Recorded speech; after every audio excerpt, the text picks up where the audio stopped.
Good afternoon, Eric the Racket Scientist here, and today I have for you the first of my kind of new rackets that I got from my haul on my Asia trip. And if you want to know what other rackets I got on my trip, you can go and watch that other video where I kind of go through the 11 rackets that I acquired when traveling between Taiwan and China. And so this is the first one that we're going to do, which is the Victor DriveX 12. And the reason I'm doing this one first is mainly because I think this is a racket that is kind of, people want to see. I did a review for the DriveX 10 Metallic earlier this year, and people asked about this racket. And I know that there are a few pros who have switched to this racket as well. So it's pretty hot right now. So before we get into it, let's talk about a few things. First of all, I bought this one in Taiwan, and some of you may know that Victor has recently changed their kind of relocated a lot of their manufacturing to China in recent years. And so if you purchase Victor rackets outside of Taiwan, a lot of times they are going to be made in China. Yeah, so, well, I'm going to segue into this in a bit, but here we have other DriveX rackets, but this DriveX 8S is made in China. So I have also heard that between the Taiwanese and Chinese manufactured Victor rackets, that the Taiwanese ones tend to be more desirable. So here I have the Taiwan version of this DriveX 12. So anyways, next let's talk about the DriveX lineup. Okay, so I have the other DriveX rackets here. We have the hope you can see these. DriveX 8S here at the top. We have the DriveX 9X here second. DriveX 10 Metallic here third, and the DriveX 12. And you might be wondering, why are these all have letters, or some of them have letters? I don't know why it's not, there's no other DriveX 8, there's no other DriveX 9, so I'm not sure why they have letters. And we'll also notice that DriveX 10 Metallic has metallic after it, whereas DriveX 12 does not have metallic after it, even though DriveX 12 is made using the metallic shaft. It says so somewhere. Yeah, it says metallic carbon fiber here on the shaft. I think it's just because it's becoming more standard in high-end Victor rackets now, so they don't really feel the need to report it, I guess. So just to kind of recap here, the interesting thing about this series is that while they're all part of the same series, they, for most rackets in a series, you would think they would, kind of share a lot of features, but all of these actually tend to be quite different in terms of what features they have and how they feel. For example, the DriveX 8S is the only racket, the only one out of these four that has a wooden handle. These three have free core handles, and in fact, the DriveX 9X might be either the first or one of the first rackets to implement the free core technology. And in terms of the metallic carbon fiber, the DriveX 10 and the DriveX 12 both have metallic carbon fiber, whereas the 8 and 9 do not. So that's already a couple differences. The DriveX 8S is also, I guess it's kind of considered a mid-tier racket, and it's the only racket here that has a complete gloss paint job. And it's also the only one that doesn't have this interesting, weird twist at the bottom of the frame, whereas the other three do. For example, here in the DriveX 9X, so I'm just gonna hope that's gonna focus. Right here, it's got that twist in the frame. And then the DriveX 10 Metallic, here it's got that twist in the frame. And the DriveX 12 also has here a twist in the frame. And these later three, the 9, 10, and 12, all have very thick frames, and I think if you pick these up, you'll be able to tell immediately. And the 8S isn't really that thick, and it looks like a very standard looking frame. So, and again, this is the only one with the wood handle, so this is generally, I would say, kind of the odd one out. There's other outstanding questions, such as why is there no DriveX 11?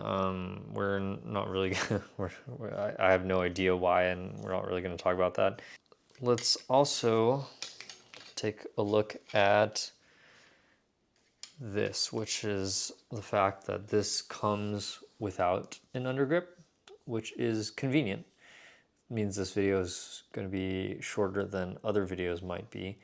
But it also brings up an interesting question, which is that if you've watched some of my other videos, you'll know that for some brands, such as Redson, whether or not the racket comes with an undergrip or not will actually affect the end result, the weight, when you grip it, if you're someone who likes to take off the undergrip.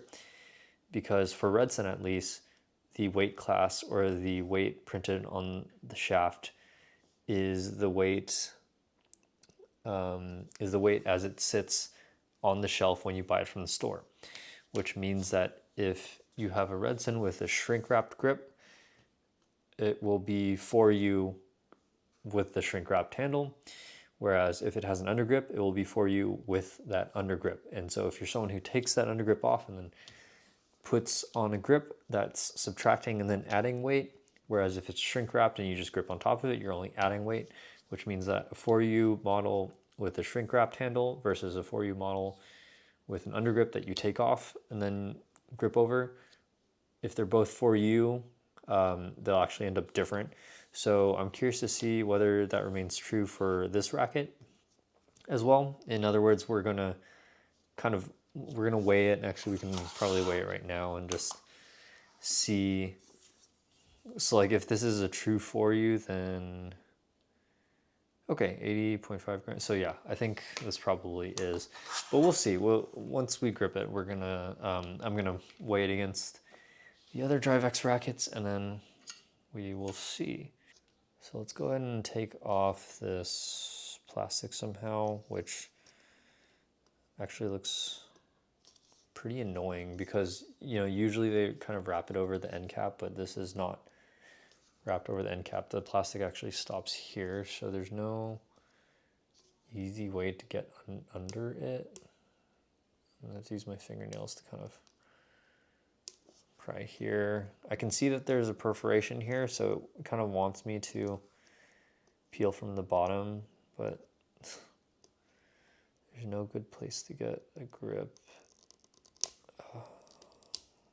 Or is there? Okay, got it. Okay, that was surprisingly annoying.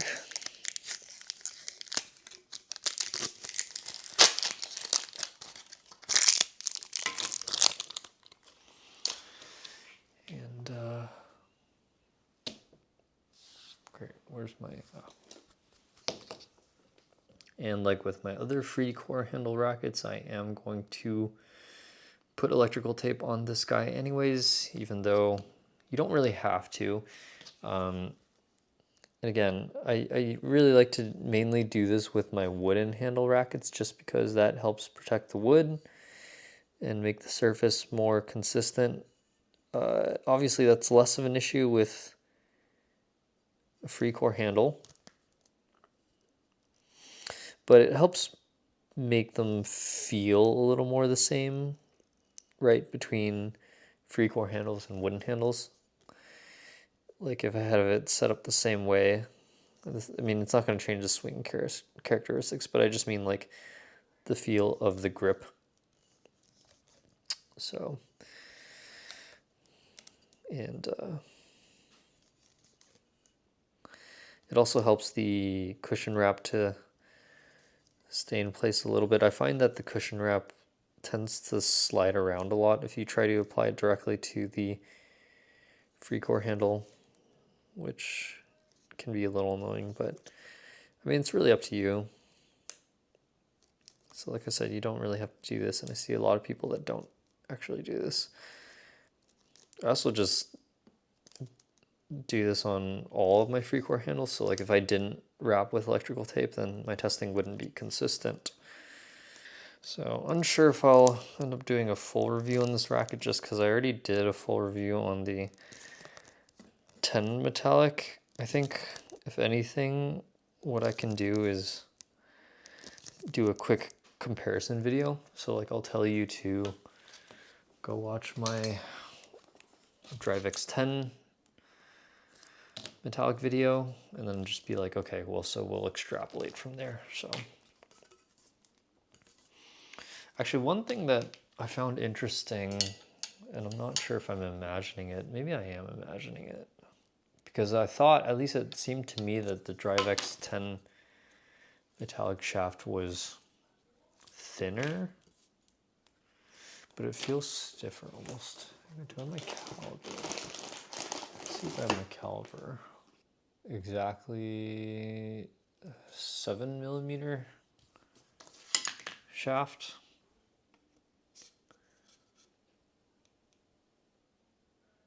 Okay, maybe I was imagining it. This also looks like 7, so maybe they are the same. I'm not really sure why it looks, maybe it's the color that makes it look thicker. Yeah, anyways. Well, I guess that's a good way to segue into the actual color. So one thing that doesn't really come out in the photos that is that the top portion of this racket is gloss. So from here to here is gloss, and the rest of it is matte, which is fine.